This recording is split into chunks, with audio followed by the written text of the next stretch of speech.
So let's go ahead and get started. Again, thank you for joining our webinar here today on securing your retirement through guaranteed lifetime income products. My name is Rajiv Ribello. I'm the principal and chief actuary from Colva, where we focus on wealth, estate, life insurance, and annuity solutions without the BS. And I say that because if you're familiar with life insurance and annuity solutions, you know there's a lot of BS in both how they're sold and the people who sell them. And what we try to do is avoid that and show how to use these as financial planning tools and why they have such great benefit to people, particularly in retirement. And we'll be going through some of the parts of that in this presentation here today. So obviously, standard disclaimer, right? This presentation is intended for educational, informational purposes, not to serve as legal, tax, or financial advice. This is based on a case study and simulations and math and modeling. So please consult your individual financial advisor, tax professional, or attorney to determine the best strategies for you. So again, past performance, not indicative of future results. We'll be talking about that again throughout the presentation. So let's move on ahead.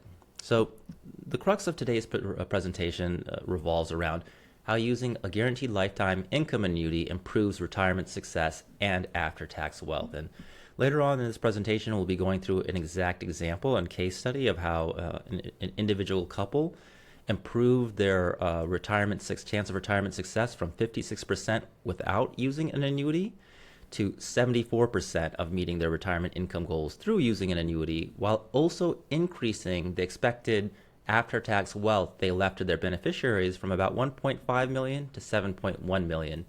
And we'll be discussing how a GLI annuity was able to do that through higher yields, reduced risk, and reduced tax liabilities, while also allowing the equity portfolio to compound more.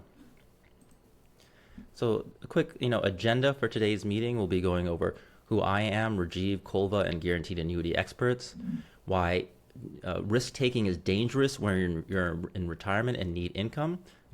As part of this, we'll be going over the basics of retirement income planning, what a guaranteed lifetime income product is, why it's important to have guaranteed lifetime income as part of your retirement strategy, and then obviously you shouldn't use any kind of product, particularly life insurance and annuity solutions, unless it's part of a holistic plan.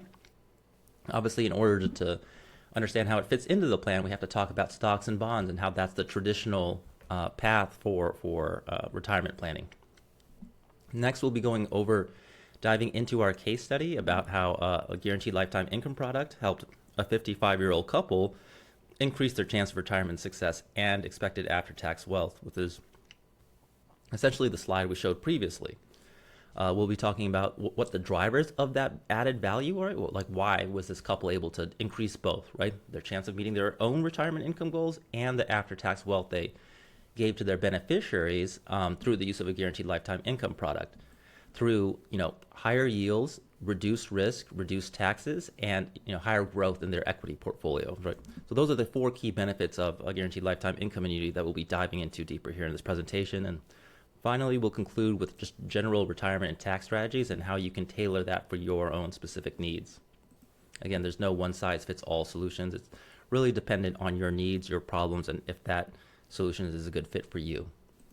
So let's go into who is Colva and Rajiv Ribello. So I have two companies here. Obviously, Colva Insurance Services focuses on just general retirement, estate, and generational wealth strategies through the use of life insurance and annuity products. Again, prudent use and not excessive or out of place.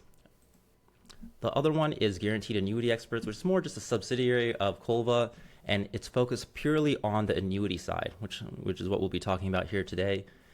There you can find up-to-date MIGA rates, a guaranteed income calculator where you can essentially put in the amount of money you want to invest for retirement and see how much guaranteed income you could get from that, case studies and blog articles, again, Guaranteed Annuity Experts, whereas Colva is more robust. It's more holistic generational estate planning and not just focused on annuities. Again, about myself, my name is Rajiv Ribello. I'm the principal and chief actuary of Colva Insurance Services. Started off my career as an actuary helping to design these products on the life insurance side, and you can kind of think of it like I used to work for a life insurance company helping to make these products profitable, right, for the insurance company, and now I've essentially been traded teams. I work for the opposite side of the coin. I work for policy owners and helping them educate how to use all the features in these products that we actuaries design into them, but for the benefit of the client, right? And there's a lot of embedded options and a lot of arbitrage opportunities we'll be talking about here later on this presentation. Obviously, I believe I'm a strong proponent of education, do a lot of blogs and speaking. My work has been featured in a number of things. Some of you have probably on this webinar followed me on Twitter or LinkedIn and are joining this presentation here today. So let's just start about kind of high level thinking. Why is retirement so scary for so many of us? So the first is that when we retire, it requires us to give up our safe monthly income from our job only to depend on income from your portfolio, right? And for someone who's so dependent on a fixed income to meet their expenses, it's difficult to give that up, right? To give up something where we feel we have agency over, we can control, like the income coming from our jobs, versus to be dependent on the portfolio, our market portfolio, and not know how much we'll be earning from month to month, right? So the third reason why retirement is so scary is that if you spend down your portfolio in bad markets, you can actually run out of money, and this is called a sequence of returns risk, and we'll be talking about that later in this presentation here. So one of the things I do want to highlight here is that retirement planning requires a shift in the way we look at money and engage with it from saving, right, when we're younger and we're working, to strategic spending. Like how do we spend in a way that's smart, prudent, and tax efficient? One of the things that often, gets neglected when we're thinking about taking risk is risk taking is necessary, for long-term wealth. But it's dangerous if you need money soon, right? So when you're young and you're contributing, you have time for your portfolio to recover. Also, you don't have a whole lot when you're 25, right? So taking risk when you're 25 and have saved $1,000 is not the same thing when you're 60 and about to retire and have $1 million or $2 that you're dependent now for the rest of your life, right? So it's a different risk profile for those two individuals. So the downside, obviously, when you're nearing retirement is that you might not have the time that you had when you were younger for the portfolio to recover, especially if you're taking withdrawals while also taking losses. So one of the things we'll be talking about here in this presentation is how do we look at risk, right? And how do we take less risk as we get older and closer to retirement?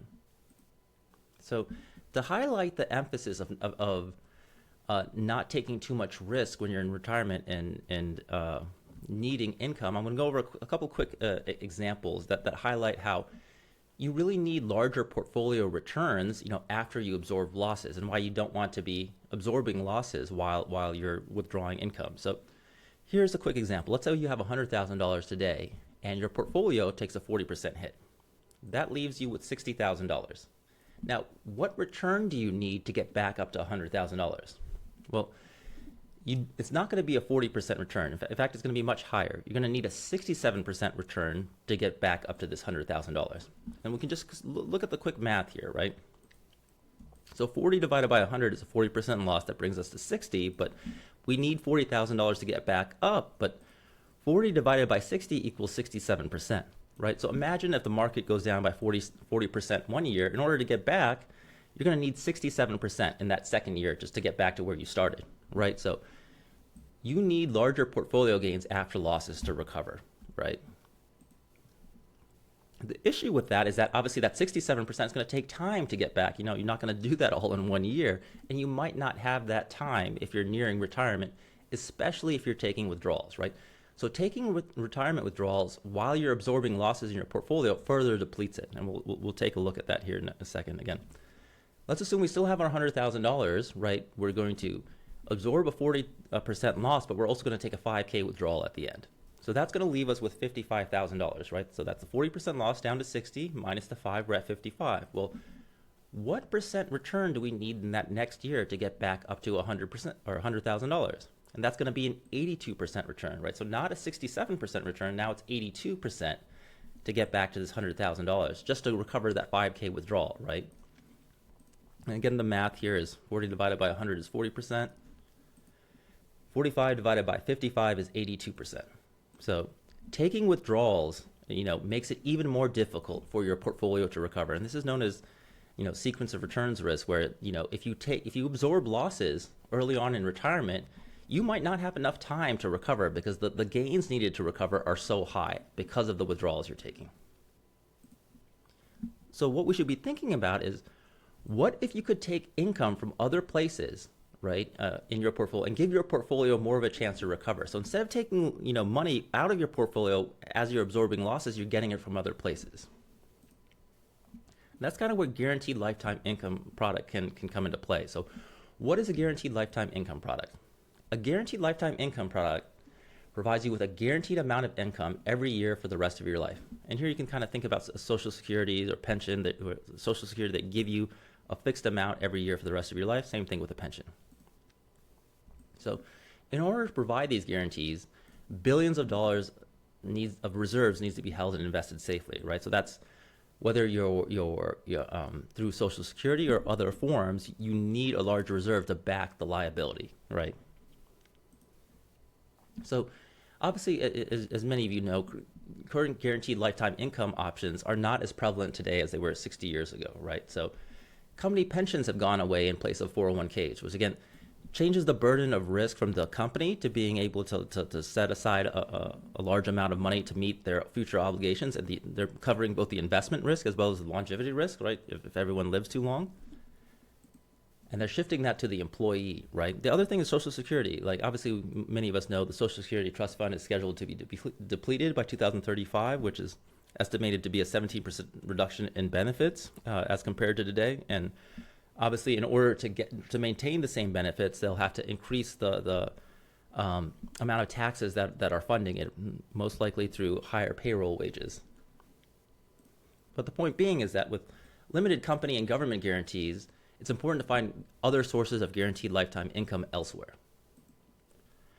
Well, how can an insurance company provide you with a guaranteed lifetime income product? Well, if you give part of your retirement portfolio to an insurance company with billions of dollars in reserves, what they do is they take that money and they invest it in safe long-term bonds. And in exchange for for investing for you, they take a spread on the interest between what the long-term bonds are earning and what they're crediting to you. In the future, this insurance company guarantees that they will provide you a set amount of income every year for the rest of your life, right? So in exchange for taking the spread on the long-term bond, they're guaranteeing that they will provide you a set amount every year. Well, why is it important to have a guaranteed lifetime income product as part of your retirement strategy? So there's a number of key reasons we'll be talking about here. The first is that it protects against downturns in the market. So we saw earlier what happens when you start taking withdrawals while you're absorbing losses in the market. And what this does is that protects it so that you can continue to invest in the market without needing it to rely on it as a source of withdrawal. It also protects against you outliving your retirement portfolio, right? When we retire, we don't often know how long we're going to need these funds to last. It's going to be 20 years, it's going to be 40 years, we don't know. And what a guaranteed lifetime income product is, it provides you a guaranteed return regardless of how long you live or how the market does. The next thing is that it reduces taxes on the income you get, so there's more after-tax income for you to spend. The next is that you get higher returns to your life expectancy, and obviously the longer you live, the higher these returns get. And this is valuable, especially towards for those of us who live long and well into our 90s, the cost of healthcare also increases as you get older. Having a guaranteed lifetime income product also allows you to take more risk for the rest of with the rest of your portfolio, and you can obviously understand if you're getting income from one part and you know that's guaranteed, there's a protection there. It's providing you a safety net, which allows you to take more risk on other sides of your portfolio, and we'll see that later on in the presentation. And obviously, the last one is peace of mind. So this is a qualitative a value proposition where just in the quality of your life in retirement, if you know you have a fixed amount of money coming in, you're not as worried about paying for shelter, paying for rent, paying for other houses or other bills or other expenses that might come up, because you know you can rely on something without being as worried or concerned about checking the market every day to see if you have enough. So in order to understand how guaranteed lifetime income fits in as part of a holistic retirement plan and planning strategy, we have to understand how stocks and bonds come into play of retirement planning. And the first thing to look at is to understand that stocks are higher earning than bonds in the short term, but also riskier. And we'll see that in a second. Again, your bond portfolio, lower earning, but safer in the short term. So if we look at historical results, like 1-year results, right, going back to from 1928 to 2024, we can see that the compound annual return here for stocks is about 9.48%, but for bonds, it's only about 6.42%, right? So about a 300 basis point difference between the two.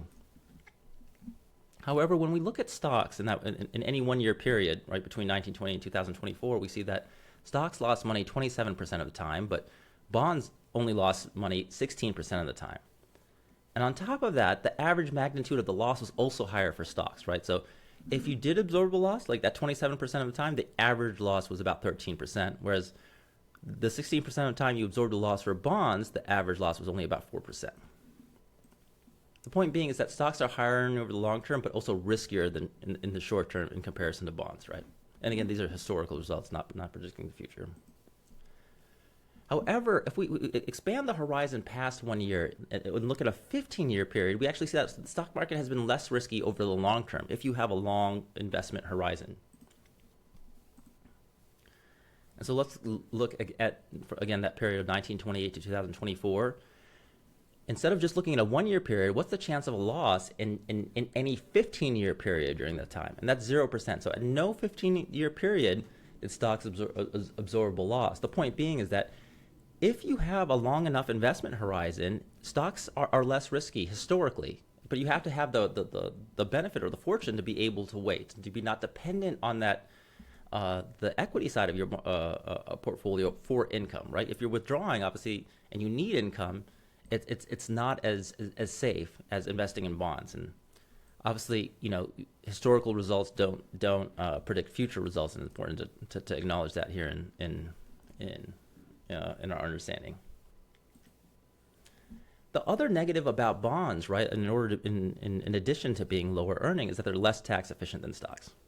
So again, here's our period. If we look at today's maximum federal tax rate on stocks, which are long-term capital gains, is about 20%. However, on bonds, it's about 37%. On top of that, what's great about stocks, a lot of that, you can defer the taxation on it. It's called, unrealized gains, right? So if I buy a stock today for $1 and sell it, 10 years from now at $1,000, I only need to pay taxes when I sell it. So I can defer the gains until I sell it. So here, this is, again, I'm just estimating, roughly about 80%, let's say, of your stock portfolio can be deferred until you actually sell it, or the taxes owed, rather. However, with bonds, they distribute that coupon every year, and so you're paying taxes on that return every year at a higher rate, right? So you don't have the benefit of being able to defer that, and you're paying a higher rate. So bonds are both lower earning over the long term and tax inefficient. Again, you're paying a higher rate, can't defer it.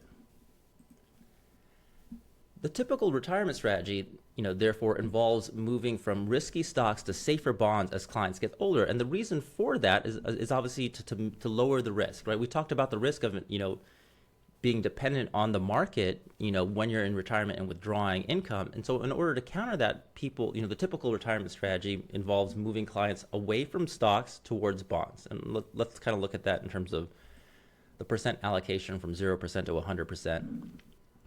Here we can say at 25, you're at about 100% invested in stocks, and then slowly as you get older, the orange part are the percent bond allocation, right? So you can see the percent allocation allocated to bonds is increasing until we get to about a 60-40 split, where 60% is in stocks, 40% is in bonds, right? So the reason that this is being done is, again, for that same reason. You want risk when you're young and you have a long investment horizon, but you want less risk, right, when you have a shorter investment horizon and need to withdraw income in a closer period of time. The problem with this, you might have guessed, is that clients are being moved into highly taxable, lower earning bonds in their prime, highest earning, and highest tax rate years, right? So obviously, the years from 45 to 65 are some of your highest earning years, and if you're selling tax efficient stocks to invest in lower earning bonds that are also tax inefficient, you're taking a large loss, right, in exchange for the safety, and that safety is usually not worth it, particularly if you're in a high tax bracket. So when we think about this in the context of guaranteed lifetime income, it's important to think about the bond side of the portfolio. And the reason being is that when you, as we mentioned earlier, a couple slides back, is that the way a guaranteed lifetime income product works is that you are investing in long-term bonds, right? So you're giving money to the insurance company and they're investing in long-term bonds. So you're essentially, what you want to do is take that money that you would have invested in bonds and do so through an insurance company, but with all the protections that they provide, as well as the additional benefits. So in this example, we're taking the 40% bond portfolio and we're replacing it with a GLI annuity. Again, we're keeping the stock allocations still at 60% in both cases at the beginning. And this is the basis for our case study. When we look at the example later on, is that we took that client's, the bond side of the portfolio and invested it in GLI annuity. And then when we modeled it, we saw how much better it performed. So again, a GLI annuity increases the after-tax income you get from the bond side of the portfolio with reduced risk. And it allows the equity side of the portfolio to grow more. And we'll see that in the following slides here. So let's go over a couple of quick client examples. The first one is the main one, which is the case study is going to be based on. John and Sally are both 55, planning for retirement at age 65. They're worried about volatility in the markets and want part of their retirement invested in safe assets, right? Again, the bond side of the portfolio that will provide them with a guaranteed amount of income every year while they're in retirement. How can John and Sally improve their chance of meeting their retirement goals and their retirement wealth? So let's kind of take some examples and look at, examples of actual guaranteed lifetime income products. And for the purpose of this slide, we'll be focusing on a single life guaranteed lifetime income product that pays as long as one person's alive, and then joint life that pays as long as either one of them are alive. Let's take a look here. A lot of columns. Let's focus on the one here highlighted in yellow. We're going to be looking at different annuity types. The first is a single life that pays as long as 55-year-old John is alive. The next one is, again, a single life annuity that pays as long as 55-year-old Sally is alive. And the last one we'll be looking at is a joint one that pays as long as either one of them are alive. So again, in both cases, we're investing $1 million across all three. Payout age is 65, right? They're both 55 here, so 10-year deferral period. Here are the payout amounts. You'll notice that the payout amount for John is the same as Sally, right? However, the joint one is less. And we can think about that in terms of mortality and actuarial, and this should be raising questions in your mind, because if you know actuarial mathematics, which again not a lot of people know, women on average live longer than men, right? So what this means, if Sally is going to on average live longer, this payout should be less, right? And we can see that with the joint life. We know that the chance of either one of them being alive is going to be a longer payout period than just focus on one life. And that's why this is lower. However, most guaranteed lifetime income products within a fixed index annuity don't differ in terms of the payout amount by sex. So in this case, if you have a couple the same age, right, all else being equal, you're going to pick the one on the woman simply because she's on average going to live longer, right? Here we can see the payout rates. Again, this is just this amount, 156 divided by a million. And here it's obviously 151 divided by a million. It's about a 15.2% payout rate. We'll see this later on in the slide. But let's focus on the life expectancy. Again, the life expectancy age here is 87 for John, but 2 years more for Sally. So if I'm going to pick one, right, if I had to pick a single life annuity, I'd pick it on Sally. But the question you should be thinking is, okay, well, I understand I should pick Sally, a guaranteed lifetime income annuity product on Sally instead of a John, but should I do the joint one? I lose, about $5,000 a year here, but it also pays out longer. So what's the better mathematical option? And we'll kind of explore that here in the following slides, right? The way to kind of look at this and normalize and compare all three is to say, well, what's the expected pre-tax IRR to life expectancy, right? That's an internal rate of return. So if you look at John, it's only about 6.75%, and obviously it's higher for Sally, right? Because it's being paid out for a longer period of time, right? Again, if I get this 156 every year until 89, from 65 to 89, this is the return. And again, on the joint side, it's slightly higher, the IRRs for living longer, right? You're living a little bit longer, so the payout is less, but you're paying a little bit more, so that's a couple basis points higher. However, for most people, you kind of want to look at the after-tax IRR as well, right, in comparison. So this is kind of how to think about things when you're trying to optimize and get the biggest bang for your buck. So GLI annuities provide higher returns through life expectancy. And one thing I should mention here is that these products are not underwritten, which is part of the reason why John and Sally are the same, right? Even though actuarially it shouldn't be.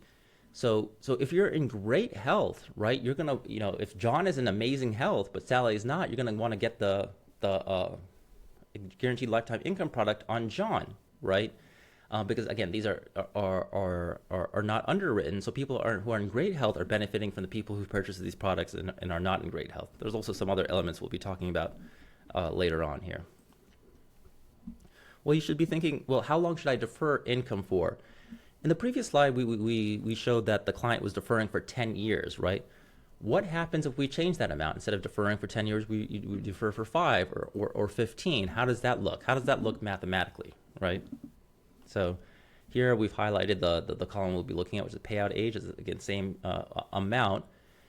But in this case, we're looking at the payout age is 60, 65, and 70. And as you can imagine, if I only defer 5 years to 60, it's 95K. Again, here's my 65. Again, these are all joint life annuities. It's 151. And to 70, it's 195, right? Life expectancy is still at 93, right?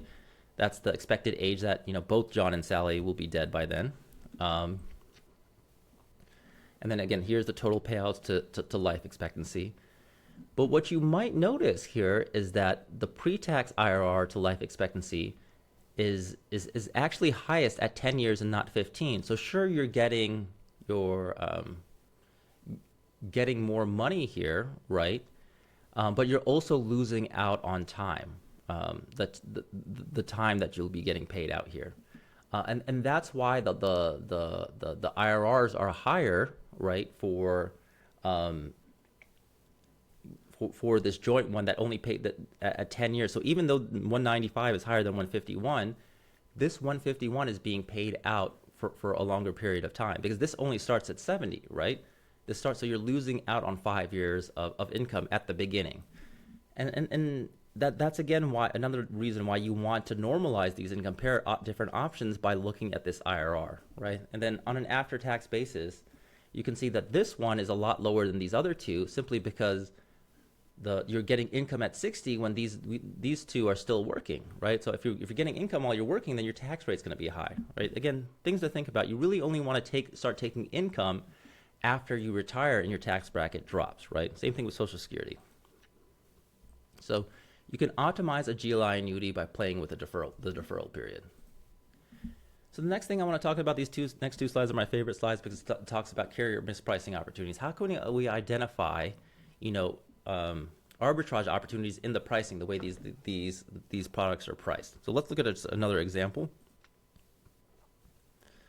Jane is 58 and planning for retirement at age 65. Again, worried about volatility and wanting to invest in safe assets that provide a guaranteed lifetime income. What option should she choose, right? In this case, what we're going to compare is like annuities just by different carriers, right? This is carrier 1, carrier 2, carrier 3, all A rated. Here's age 65, which is the payout age. And the immediate thing you should notice is look how much higher this payout amount is versus these two, even though they start at the same age, all A rated, right? Again, what that does is it leads to a significantly higher IRR. So these are all about 7%, right? But this is at 8.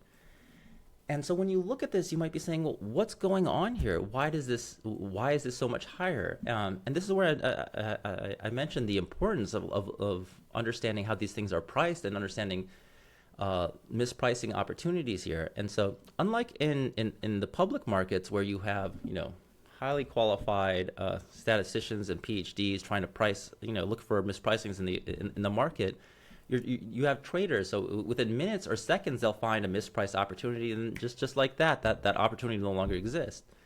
However, with life insurance and annuity products, what happens, these products are priced and turn out this way for two reasons. One is the carrier purposely does this to try to be more aggressive, right? So let's say in this case, they're trying to capture the part of the market for 58-year-olds.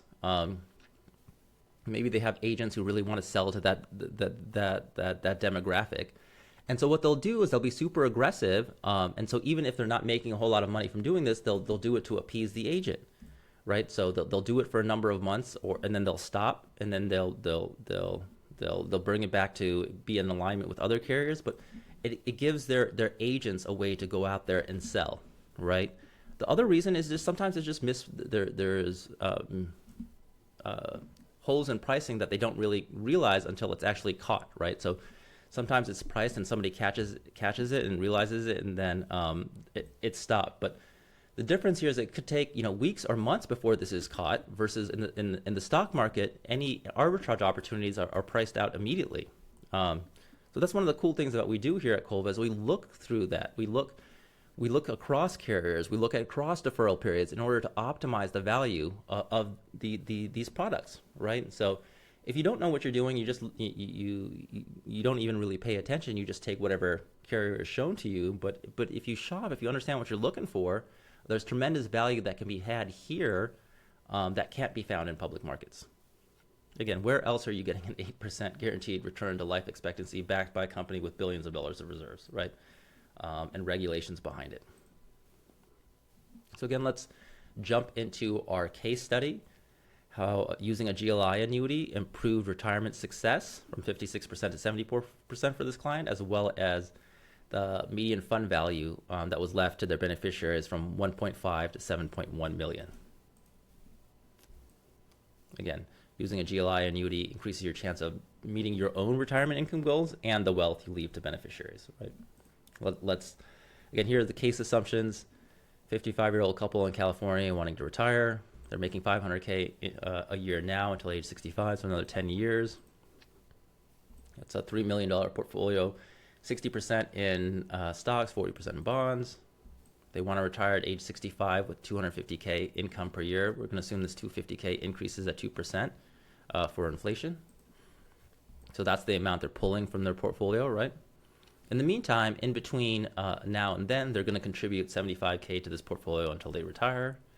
And then what we do is we essentially model this, right? So we run simulations to say what percent of the time do they meet this $250K income goal, and what is the expected wealth that they'll leave to their beneficiaries, right?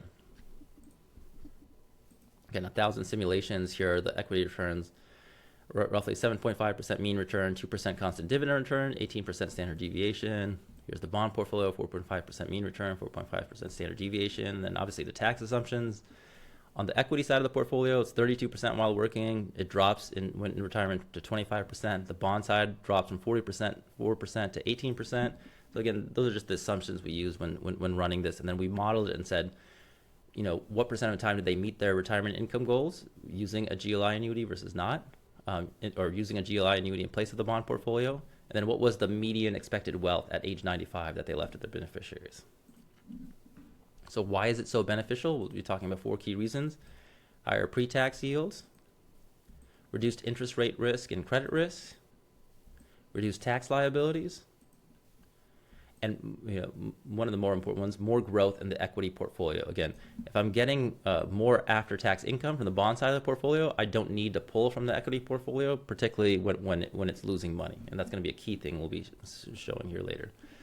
So let's just compare yields. Let's say I'm investing in bonds versus a GLI annuity. A GLI annuity obviously invests in bonds through an insurance company. What would the yields be? So here we're just an example of a corporate bond of 4.76%. On a GLI annuity, it would be 11.65%. I put asterisks here because if you remember from looking at John and Sally, it was actually 15.2%, but we have to account for the fact that we're delaying 10 years, whereas the corporate bond starts paying immediately from year 1. So just to normalize that, it's about 11.65%, but still significantly higher, right, than the 4.76%. So a GLI annuity provides significantly higher return, a retirement income rather, in comparison to bonds. Well, you might be looking at, why is this so high, right? Why is the pre-tax yield? And that has to do with a couple of things. One is risk pooling and underutilization of options. And when we talk about risk pooling, we have to understand that, everyone pays into an insurance product, right? But not everyone receives the benefit. And this happens, again, part of it just by chance, right? Some people live longer than others, right? The other one is because of just poor policyholder behavior, is that some people sign up for things and pay for it and forget to actually utilize it. And that's where a lot of value comes in. And the analogy I use, it's like let's say you go to the gym, right? You and somebody else, except you go every day and that other person forgets to go. They sign up and then they never go for the year. You guys are both paying the same price, right? But since you're going every day, you're getting the benefit of it. So the person who doesn't go is actually subsidizing your price. And that's actually what happens here, is that when people sign up for these products, they pay an optional fee for the rider, right? For the guaranteed lifetime withdrawal benefit rider, to the ability to get that benefit, but then they forget to actually use it, right? And so the people who do use it are getting the benefit from everybody else who paid in. And one of the things we do here at Cole is educate you on this. There is tremendous value, and you don't have to take more risk. You're just doing things in a more efficient and smarter way than what everybody else is. And in terms of arbitrage opportunities, it's one of the best out there. So risk pooling and unequal utilization of benefits leads to higher yields. And like, again, that's what we help educate you on and understand how to take advantage of. The next thing is that reduced risk leads to higher risk-adjusted returns. And I won't spend too much time on this, but for those who are familiar with bonds, when interest rates rise, you lose income, or you lose the market on the market value of your bonds, right? So in this case, if interest rates go up 1% from 4.76 to 5.76%, you're going to lose about 8% on your bonds, right? And obviously, if interest rates go up, you're going to lose 8% on the value of the bonds, but you're going to sell that, lose 8% and buy a higher yielding bond. But the issue is that it'll take 13 years to make back your money, right? On an after-tax basis. And then that's similar to the stock market, right? Like, you're going to lose money, but then it takes a longer time to make it back up. So that happens with bonds as well, right? Not just the stock market, but with a GLI annuity, regardless of what happens in interest rates or the markets, it's not affecting the income that you're going to get in retirement, right? So a GLI annuity protects clients from interest rate risk, credit risk, and default risk, again, backed by both billions of dollars of reserves. So obviously, the next thing we're going to talk about is the tax benefits here of a GLI annuity, largely due to the deferral. Remember, we talked about how when you invest in bonds, right, in your 40s to 50s, right, you're selling tax-efficient stocks and buying tax-inefficient bonds, and you're getting killed on taxes because that's getting taxed at ordinary income here. So let's look at the total, or the effective tax rates while working. Again, 500K income, California, so we're going to account for state taxes as well, not just federal, but state. So ordinary income tax rates on that bonds are about 44%, and we're going to assume this couple in retirement is going to be an 18% effective rate. So simply by being able to defer taxation on their bonds, that's a 26% difference. So imagine I told you could get 26% more on your investments simply by doing a little smarter planning. And that's part of the value proposition here, is that there's a significant decrease on bond taxation simply because we're deferring the taxation on those bonds until you're in retirement, which is something you can do with a GLI annuity, but not with just taxable bonds. Again, let's look at that holistically, and let's assume you're earning a $54,000 gain on your bonds while, again, that's the coupon, while working versus in retirement. Again, so you're working, you have 500K income versus no W-2 income in retirement. What's the effect? Well, if you're working, right, you're in a high tax bracket, you're going to lose $24,000. So you're only getting to keep about 30K.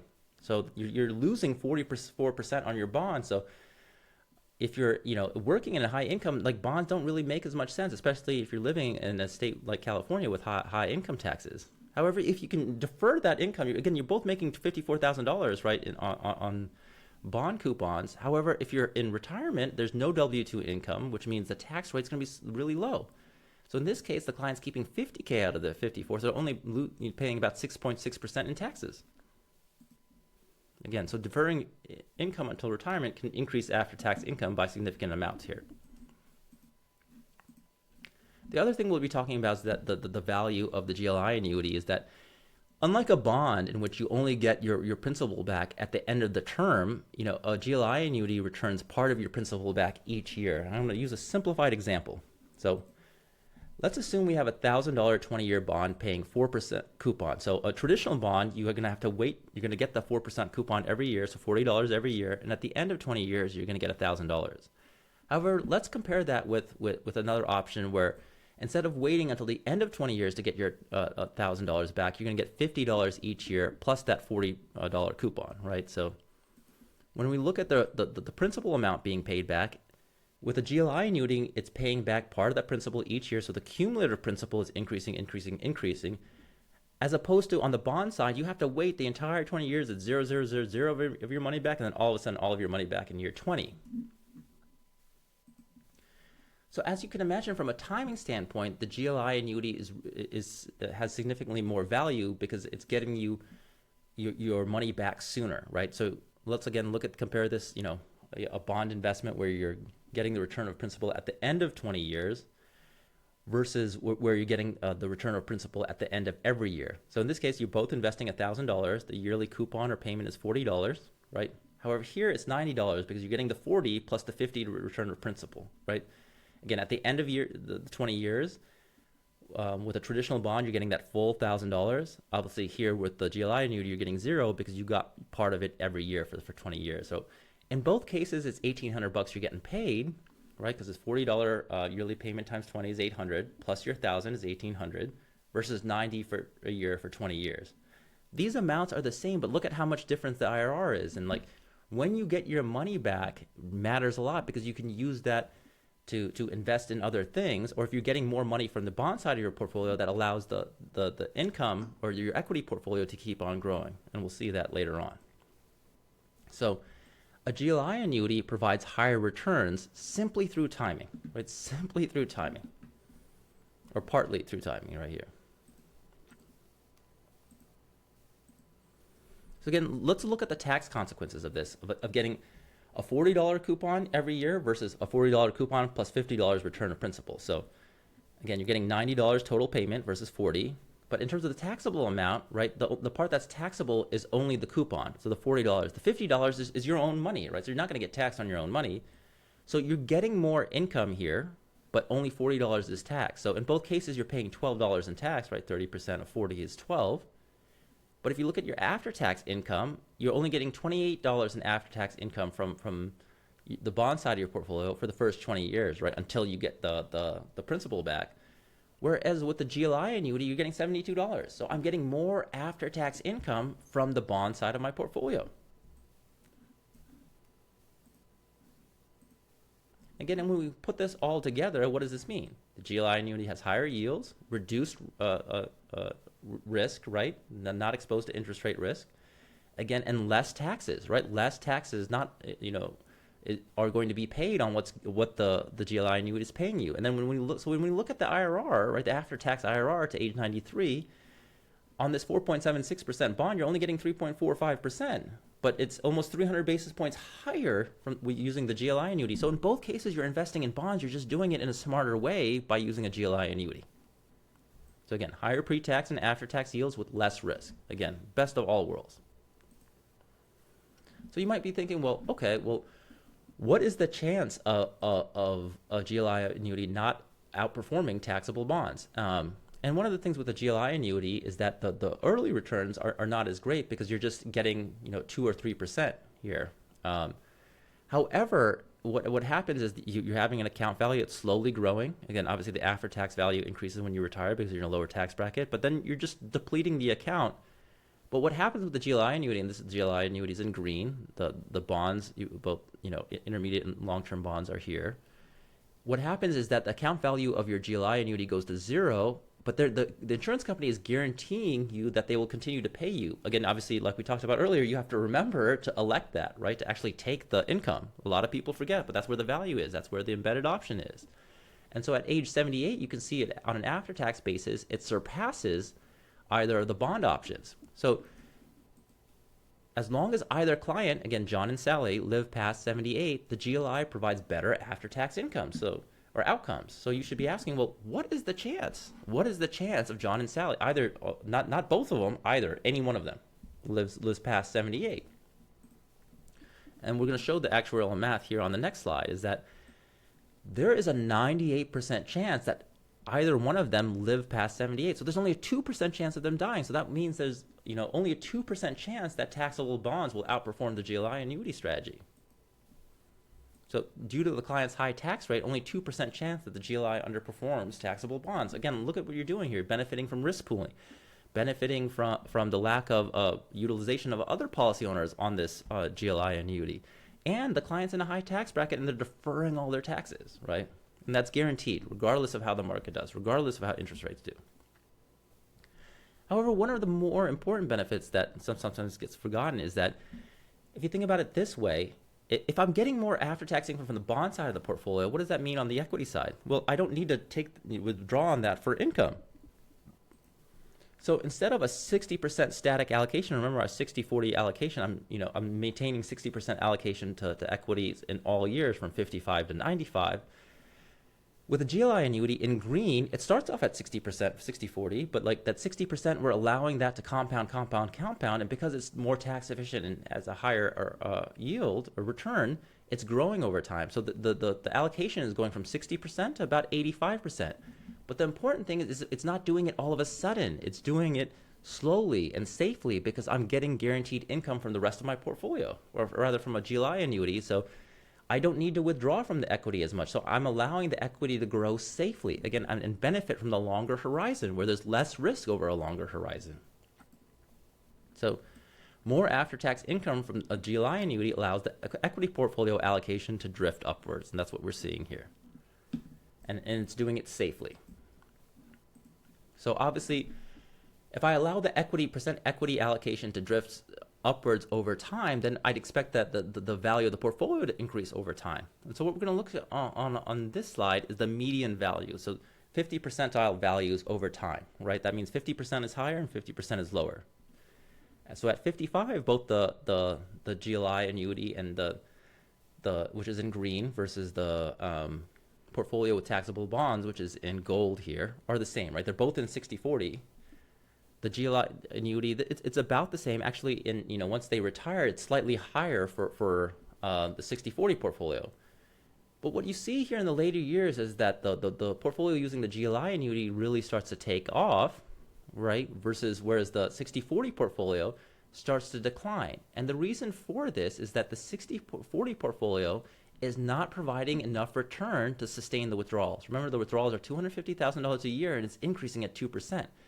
So what's happening is that you're actually depleting, and that's the 50th percentile values, right? So 50% are above this, and 50% of the simulations were below this. But we can see that it's actually declining over time. If they were to live longer, they would run out of money. Whereas in this case, the equity portfolio, the total portfolio is actually increasing because the client is meeting their income needs from the GLI annuity while allowing the equity portfolio to increase upwards.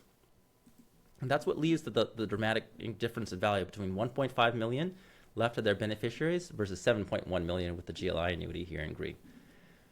So using a GLI annuity instead of taxable bonds leads to significantly higher growth in the client's portfolio in the later years due to the ability of the tax-efficient equity portfolio to compound. So another real area why the GLI annuity is so beneficial is it solves the RMD problem. So, part of it at least. So let's look at an example here. At 73, you have to take what's called required minimum distributions from your IRA. So if you have a large amount of money in your IRA, let's assume in this case the client has $1 million, $600K in equity and $400K in their bond portfolio, but the bond portfolio is only earning about 4.7% in interest, and we're maintaining that allocation over time: 60% equity, 40% bond. So if we look at the total RMDs, we see that it increases over time from 37,000 to about 42,000 at 75.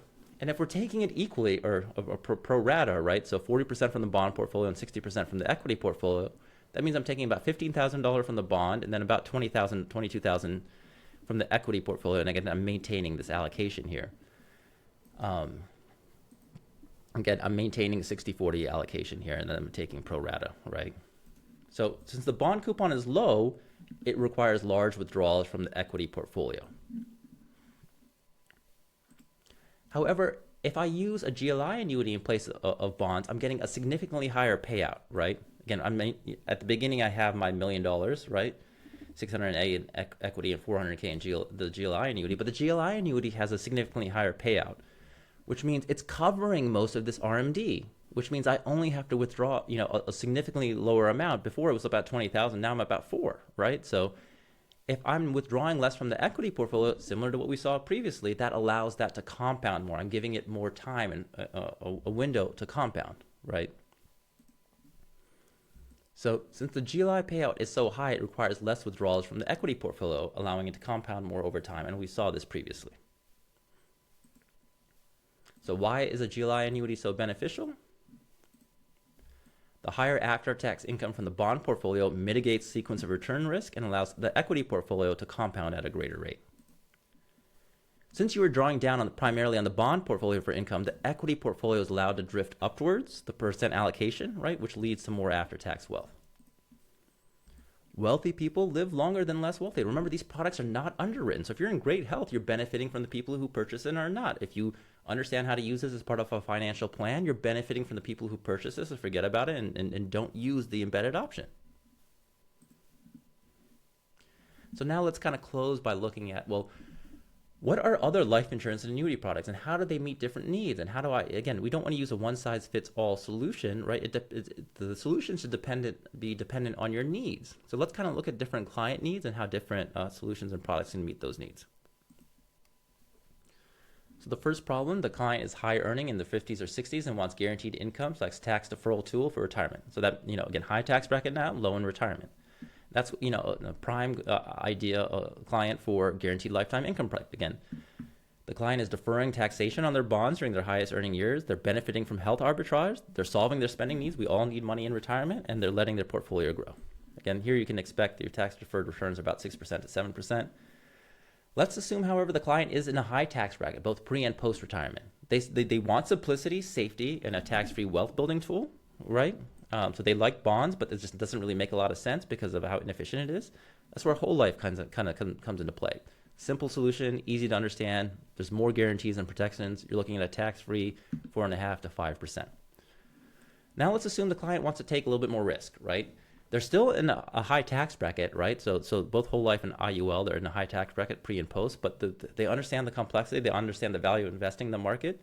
They want more of the upside, while still being protected from the downside. And that's exactly what this does versus whole life. And here you're looking at about a 5% to 6% plus tax-free return.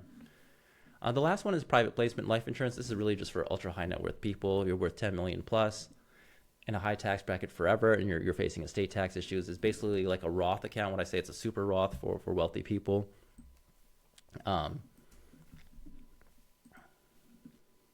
Well, what are some other retirement strategies I should be aware of or problems and I should be looking at as I'm planning out my retirement needs? The first is that if you have a large taxable income now, right, you're making a lot of money, but you are planning on retiring in the next 10 to 15 years, looking at maximizing your W-2 and business retirement plans, that can be up to $70K per year. Also, there's non-qualified deferral plans we can talk about here, where there is no limitation on your contributions.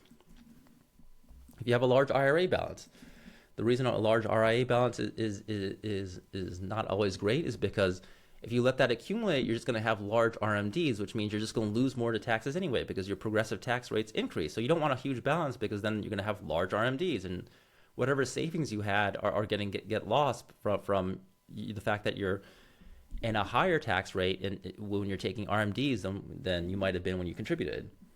So we can manage this risk through a number of strategies, like maximizing a Roth conversion strategies. When you're in a low tax bracket, you're going to convert some of this into a Roth so that the future growth is all tax-free. Discounted valuation strategies, RMD reduction strategies, charitable gifting strategies. Let's say you have a large unrealized capital gains with a need for immediate income. Well, the first, you can sell high-cost basis assets first. If you qualify for a 0% federal capital gains tax rate up to about $130K in income, you can borrow against your portfolio at 4 to 5%, right? So instead of paying taxes on these large unrealized gains, you're just going to borrow against it. That interest is going to be deductible, right? It's a great way to build wealth while maintaining liquidity. And obviously, if you had a mortgage, you've essentially done the same thing, right? You borrowed, you put 20% down, borrowed 80% at a low rate, it appreciated at a higher rate than what you borrowed it at. Downstream gifting strategies, basically you're going to gift this to people in a lower tax bracket and have them sell it. Let's say you have large unrealized capital gains with a need for retirement income. So you're saving for retirement, you have a longer horizon than you did in the previous example. Upstream gifting strategies, you're going to give it to your parents who are in a lower tax bracket, or and they're just going to keep it. And when they die, you're going to inherit that all tax-free through step-up in basis.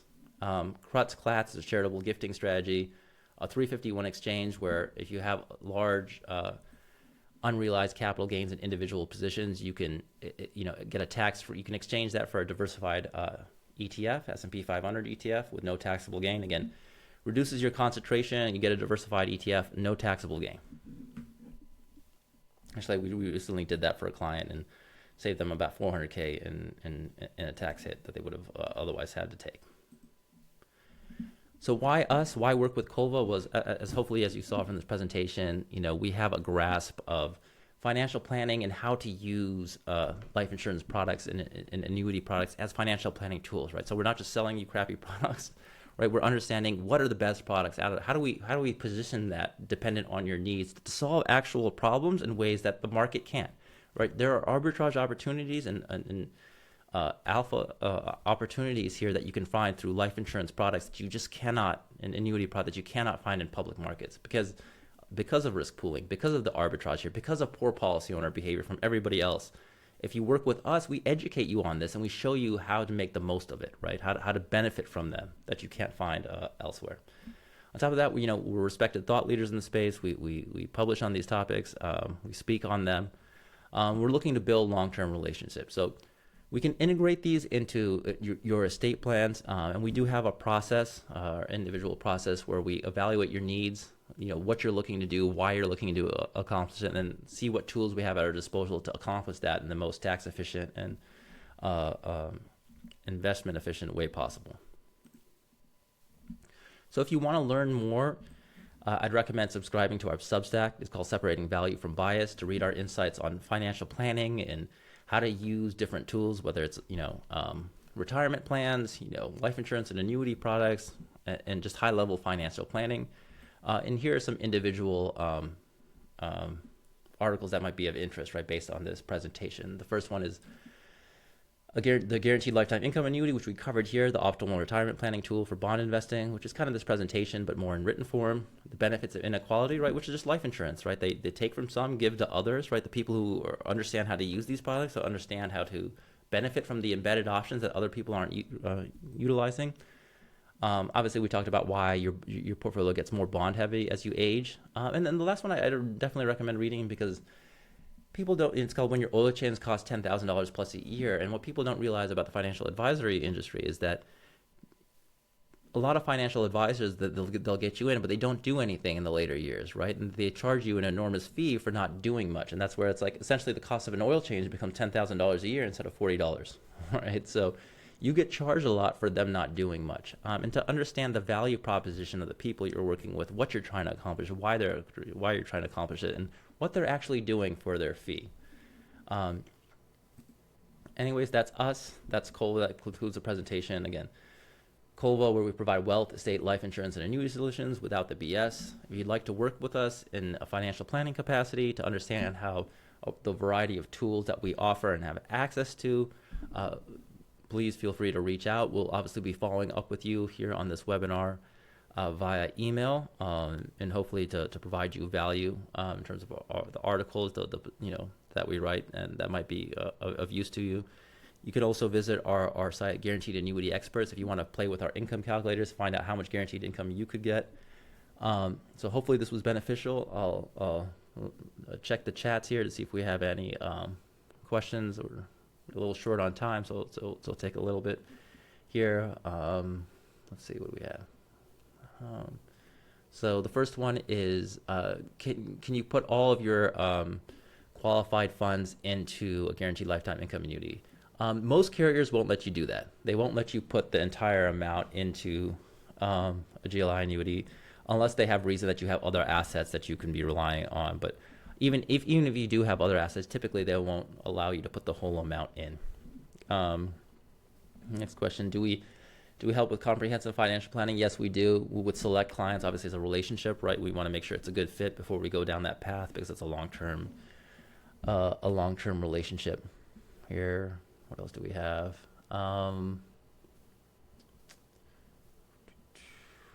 Why I didn't talk about SPIAs and DIAs. So the reason I didn't talk about those because is a good actuarial point is that a SPIA is a single premium immediate annuity and a DIA is a deferred income annuity where there is no optional benefit. Like I want guaranteed income for life and I'm going to get that. I'm going to pay it, and then by default the insurance company is providing that to you. And the products we talked about here today, we talked about a fixed index annuity with a GLWB rider. So again, that guaranteed lifetime withdrawal benefit rider is optional. You're paying about 1% a year for it. But like we talked about, everybody they pay for the rider, but then they forget about it. Whereas with the DIA and SPIA, they're not forgetting about it. There's no optional benefit. If they're buying the product, that's exactly why they're getting it for. So again, there's policyholder behavioral economics at play here with the fixed index annuity with a GLWB rider that isn't there with a deferred income annuity, a DIA, or a SPIA. Key important thing to do, again, that's understanding where are the arbitrage opportunities, right? Like where can you get the biggest bang for your buck? Okay, so that puts us at about an hour. Again, that concludes the presentation. I want to thank everybody for joining, and hopefully you see value in the presentation.